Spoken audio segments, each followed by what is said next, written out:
Okay, you know what we're doing?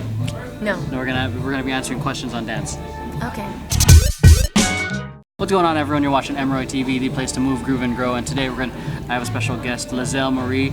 We're gonna be answering some questions on dance. Just give me a look. What? You like how I just turned that on?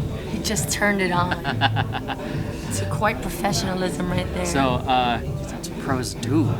You know, I goof off in rehearsal, but when it comes time to perform, it's ridiculous. when it comes time to perform, I get shit done. He is on top. It would be really bad if I goofed off and I didn't know shit what I was doing. Okay, so I'll answer this one, and you can, because you're a locker too. You understand the foundation. Yeah. So this question is: how is popping and locking different from krumping to a normal person who is not in the professional dance industry? YouTube it. Not kidding. So those are popping, locking, and krumping are three completely different dance styles, and you know, luckily enough, all styles that were found in the West Coast. So True. So popping is a form, as far as my understanding, is it's an umbrella term. There's waves, there's tuts, there's hits. Takes, dimes, tops. Yeah. So those are things I'm just gonna probably add on the B-roll. Locking is one style, which is like funky. Groove. Those two styles of dance are dance to funk. They're considered funk styles. Krump was founded in the 2000s, which is a little bit more of an aggressive style. What's the acronym? Which is, oh my God, you caught me on the spot. I don't even remember. Kingdom. Radically uplifting, praise. Mighty praise. Mighty. There praise. you go. Oh my God, this is like, yeah. There you go. Remember that. So that's what krump is, and there's like different levels, like there's buck and then all that. Some of the basic foundations, and everyone in the comments anyone who's watching this who has more knowledge in terms of krump terminology, like there's some of the basics are bangs, arm swings, jabs, and like so those are different things. And I'll probably be adding B-roll so you guys can understand what it is, because I can't do it right now because you know there's only so much we can do in this screen. So and yeah, the visually you can tell by what it looks like. You can tell the complete difference from popping, locking, and krumping. They each have a foundation. They each have a tree. They each have literally a mother, a father. Like all three of them were literally born and raised in a whole different era, whole different type of feel. That's exactly what it is. Yeah.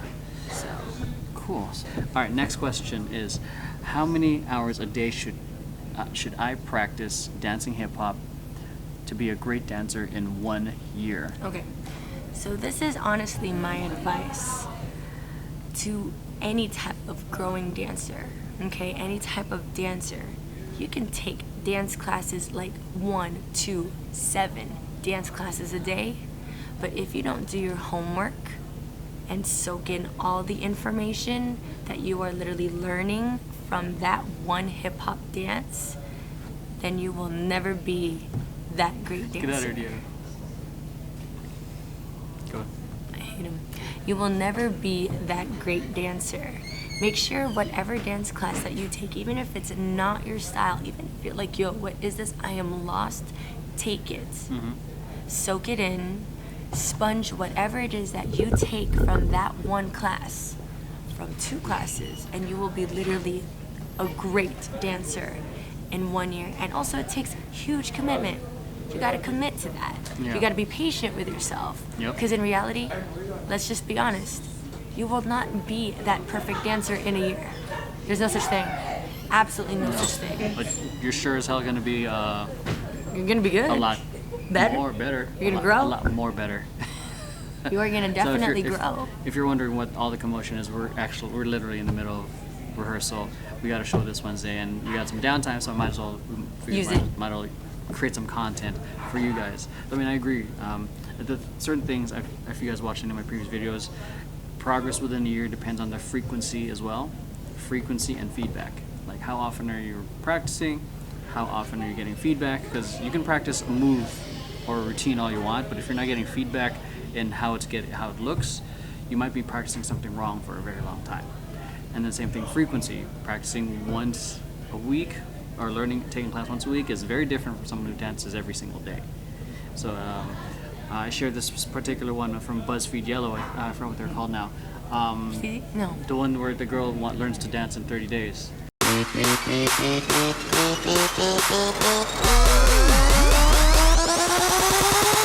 Sexy. It's too sexy. Oh yeah. Yeah, and then she's like, that right there shows how much you can grow within 30 days with frequency, and also, albeit she had an opportunity to work with Kalha Nagami and have private lessons but just because she's getting private lessons doesn't mean you can't get feedback. After a class, ask the instructor for some feedback, because the instructors see everyone. Mm-hmm. So They do. If they're a good instructor. if they are a good instructor, so that matters too. So you want me to answer this? I don't have an 8-year-old son, but we can definitely answer that. Okay, fine, sure. All right, so should I support my 8-year-old son who wants to take a hip hop dance class? Yes. I mean, if this is an opportunity for you to be, I'm a dad. She's gonna be a mom in the future. Maybe. She's like, we kind of look like brother and sister. So, I'm a dad. For me, anything that my son gets into, I'm going to do my best to be supportive in it. This is an opportunity for you to be a supportive parent, because there are things that you're probably there are probably things that you're going to want to do that you want your kid to get into. That's fine, but keep in mind that your son is eventually going to be a person with their own interests. Even now, as a kid, they have their own interests. Let them taste things. Let them try it out, because then that in turn, in my thoughts, starts creating a safe space for them to share with you the things that they want to try. And they might not be good at it at first, but either way, it's an opportunity for you to be a parent that is supportive in what they are interested in. Also, nowadays, there's actually classes such as Phil Wright's Parent Jam. You could actually take class with your son or your daughter. Oh, that's cool. Amazing hip hop moves, like old school grooves that he actually does. Phil Wright? Yeah, Phil Wright. So if you're in LA. If you're in LA, and actually lately I think he's been touring and like actually giving those opportunities around the world. I'm not really too sure, but take classes with your kid if the opportunity is provided. You know what I mean? It can be a bonding moment. A dance parent that actually will help your son or your daughter open up to you more in the future, because hey, you did something with your kid at that age. So hell yes. My bad, was I not supposed to That's say hell? fine. No, I curse. Fuck yes. All right. What style of dancing should I take along with hip hop dance if I want to become a professional dancer? So I just said before recording this, you should definitely take jazz, because I've always thought people with a strong traditional background, I don't know, I've said this a lot in a lot of my videos, it just helps, because there's just in my opinion, hip hop dancing has a lot of isolated movements, arms, body rolls, head looks, but with jazz, as far as what I've observed, because I haven't done jazz too much, is that it's much more involved with the body. Mm-hmm. So I think that being able to use your entirety of your body is going to just make you a better dancer overall. I personally think taking jazz and also modern. Not here. Modern. Is it really? I thought it was right over here. No, because if you look here, it looks like you're looking to your right. Oh, just kidding. When you look here, it looks like you're looking at My that. bad. It's okay. Anyways, so I strongly suggest also modern and jazz. The reason why is because if you take both of them, they actually involve engaging the core. And a lot of people don't think in hip hop you have to engage the core, but in reality you really do. You really do. And in modern and jazz, if you take modern and jazz and take it and sponge it with you, your hip hop dancing actually becomes a lot cleaner, a lot sharper, and that's exactly what they look for whenever you go on tour, being clean, being one, especially behind an artist, you know what I mean? So I think it's really wise to take always the foundations, which is jazz, ballet, and modern, specifically those three, along with hip hop dance. Yeah. Yeah. Did you know that your video, your basic whacking tutorial? Do you remember we filmed the Frantics? That's on my YouTube. It's one of my most viewed videos. Oh shit. Because it's so easy. It is. People like it. Oh, I hope so. Why is hip hop dance rarely studied at the college level compared to other forms like ballet or modern? because you're the professor here. She's got her master's degree, everything. Yeah, right. You graduated, right? Yeah, I did already. Yeah, so she's an official professor at CSUN. So unfortunately, you know how like, for example, for those who actually do pole dancing, unfortunately it's still some sort of taboo thinking that pole is like a stripper, correct? Maybe for some of you may disagree, but a lot of people think it's more of an athletic type of dance. For hip hop, there's still some sort of taboo that it's gang related. It's still a lot of, Really? it's still a struggle. It's like, it feeds a negative mindset. Sometimes it gives, it's all about the money, you know, it's all about like money, money, money, all that crap. In reality, a lot of professors actually don't know what hip-hop really represented back in the 1970s. It was about literally escaping from the struggles of poverty, from the gangs, from all of that. It was all about peace, love, unity, and having fun. And so it's very rare to find those college professors to really truly teach what that really represented. And I'm very, very thankful that I became a professor to be one of those leading factors of teaching hip-hop history, teaching hip-hop dance, even if it was absolutely basic. I am really, really happy that they're dancing right there. We have some knucklehead friends goofing off in the back trying to distract us. I hate it. But I would have to say it's rarely studied because of that slight taboo, but we're trying to change that. That it is important and it is actually very good that hip hop is studied in the college campuses. And you know that's my thesis, right? Oh yeah. Oh really? I didn't know what your thesis was. My thesis is literally how hip hop dance could be very beneficial to all college level students. Especially since it's like the world's most popular music right now. It kind of makes I know sense. exactly, but then a lot of people. But people make the misconception because of what's in the mainstream right now. They don't understand the true culture of it. Exactly. And you know, if you think about it, when you get into college, that's a whole big transition within itself. They're transitioning, starting to pay their own bills. They're transitioning from high school to college. They're losing friends, they're gaining friends. They're starting to live on their own in the dorms, working as teammates with people like their roommates. It's a whole big transition in itself, and having hip hop dance, learning hip hop culture can really connect to that. That's why Hip hop. What do I appreciate about hip hop culture is the strong sense and foundation of it's community based. That's it. That's why I fell in love with it. The whole concept of peace, love, unity, having fun. That kind of culture, I was I was insanely drawn into it. And then the welcoming culture of it, and then the ability to express yourselves in different art forms through the elements of hip hop, and that's where, you know, I'm gonna say offended with some people who spit some misconceptions of hip hop, like, oh, gang violence, strippers, monies, and hoes. I'm like, no, man, that's misconceptions. That's headline reading. That's just hearing what you know in the mainstream media. So just because nothing is always what you think as it seems, so to speak. So has hip hop lost its touch today? Okay. Let's try to me. Okay. I think that's a bit, yeah. Subjective. I'm gonna scooch because I'm too much on this. A bit.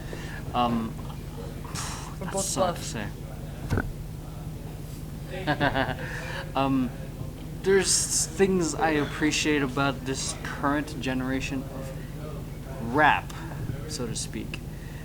Because one of the things I always appreciated about hip hop is self-expression and finding your own craft and being different. So which is, True. you know, that's kind of one of the reasons I appreciate these new rappers, like Lil Nas and Lil Pump. It's not my cup of tea, but I appreciate it. You know, what I would appreciate also is if, you know, they did pay homage to the original rappers. But, you know, these are young dudes trying to, you know, come out on their own, get theirs. So I don't think they appreciate it when these old heads try to say appreciate this. It's almost like a nagging parent. So they might pay homage when they're 30s or 40s, but right now they're just having fun with it, and that's essentially what I remember seeing rappers from the 90s. They're just doing their thing, enjoying what they love doing. They were they didn't regret what they did in a sense. They just were themselves, and that's kind of what I appreciate. In terms of rappers, I don't know much about the graffiti game, or the whole DJ scene. There's so many things when you talk about hip hop. There's so much more things to it, and then there's the hip hop dance scene, which me and Liz are a little bit more familiar with. So that's more of our forte. But in terms of dance, like hip hop dance, I think it's changed a lot. Yeah. I grew up in an era where street styles hated the choreography community. They would all. I remember hearing people saying "fuck choreo" and "choreo is stupid. That's not hip hop." And I think that debate even still happens today. Maybe probably in different parts of the world.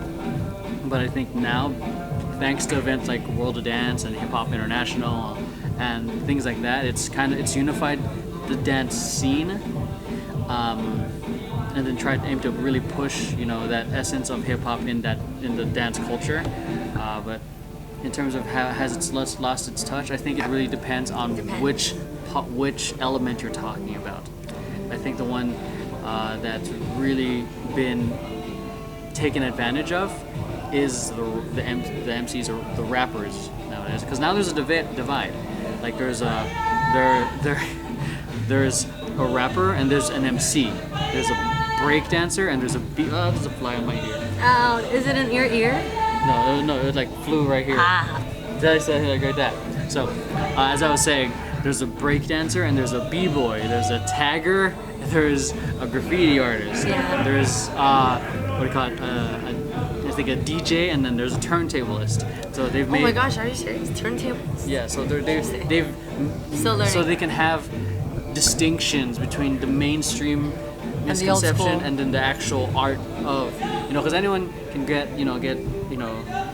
new marks and all that stuff and just start trying to like spin and all that stuff, but then there's people who actually study the craft and actually don't need an Apple or a computer, I forgot what the program was, to sync up their music. They just practice their sets. That's crazy. So and then there's taggers, who just straight up write on the wall, and there's graffiti artists, that make Beautiful huge- murals. Yeah, It's art.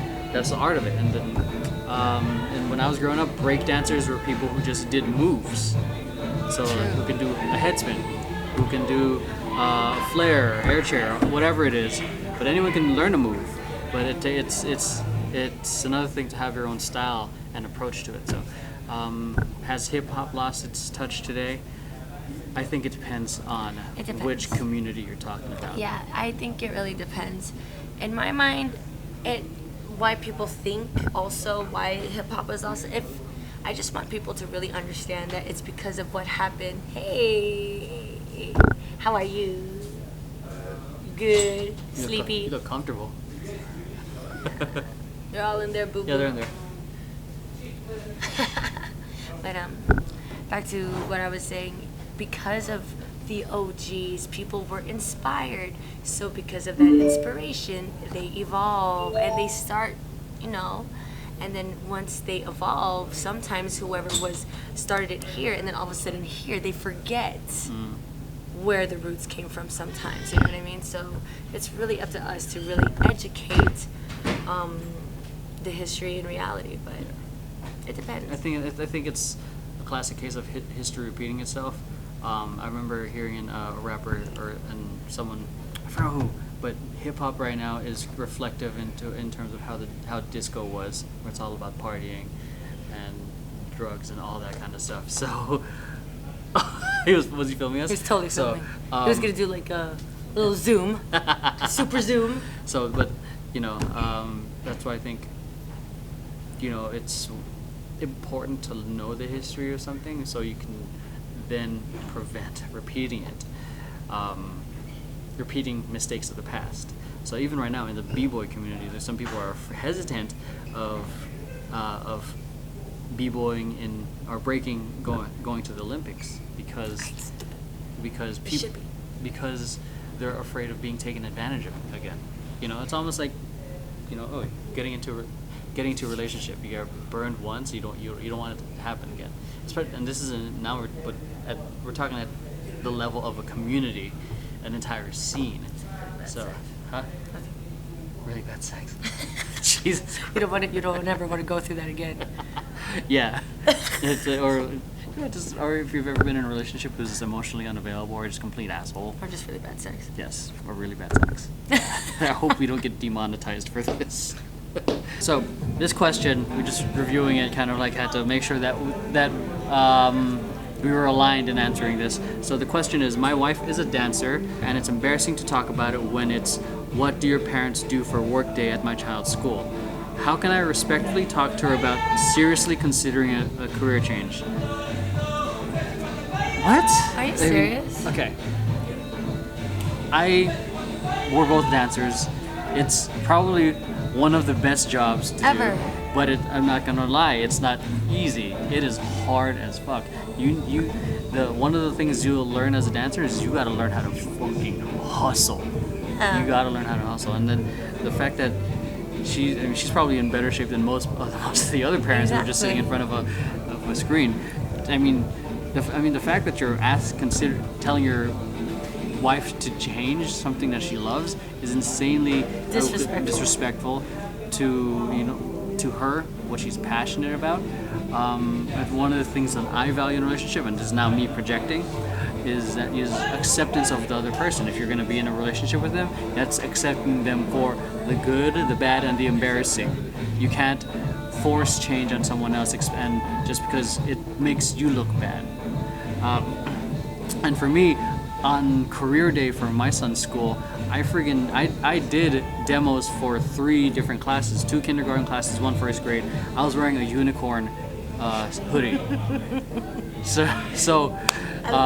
And I'm pretty sure, like, I'm not sure what kind of dance exactly you're talking about, but this.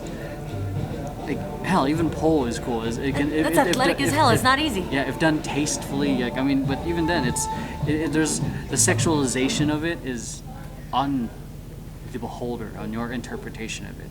Like I could definitely see why people think it's stripping or whatnot. But if you tried pole dancing your fucking self, you'll know how fucking hard it is. Upper body strength. She's probably got more guns than you do. So. I'm being from experience, I do understand why it could be like, I don't know, I'm not saying it's embarrassing, that's just definitely rude, but I can understand why people are questioning or you're very self-conscious about it.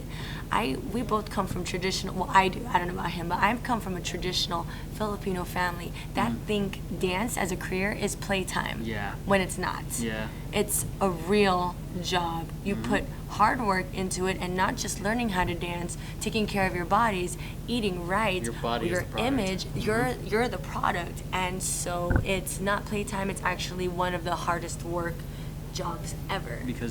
And we're the lowest jobs ever, but yet we love it so much. Yeah, it's lowest paying jobs. Going back to it, it's really tough line of work. But going back. So I think you should support your wife. Yes. Because what she's going through is not an easy career. Yeah, and then, here's a piece of advice I learned from one of my mentors. It's like the best thing you can do for your child is love their mother. And then, so support the shit out of her. Even though you may feel embarrassed or whatnot. I mean, that's a communication thing, and that's also an entirely you thing. What do you call it? Let them enjoy what they love doing. And that's that. Alright, so that's it. I'll see you in there. That's it for this episode of Emeroy TV. Hope you guys enjoyed the questions. Very deep questions for this episode. I'm glad we got to do this one. So, I'll catch you guys on the next one, and peace. Follow me at Lady Liz. Follow her on Instagram, Lady Liz. And if you like this video, make sure you hit like, subscribe, share this with friends who you think might benefit from it. And here's the official goodbye. Bye. On the Stardust blog. If you look like this, but you want to look like this, don't skip this video. check out my course, Hip Hop Dance for Beginners, where you guys get early access to routines like this and tips and tricks that I don't share on this channel. For the past 15 years, I've been teaching dancers from all ages, shapes, and sizes how to move, so I'm pretty sure I can help you out as well. So all you've got to do is click the link down below, and I'll see you in class.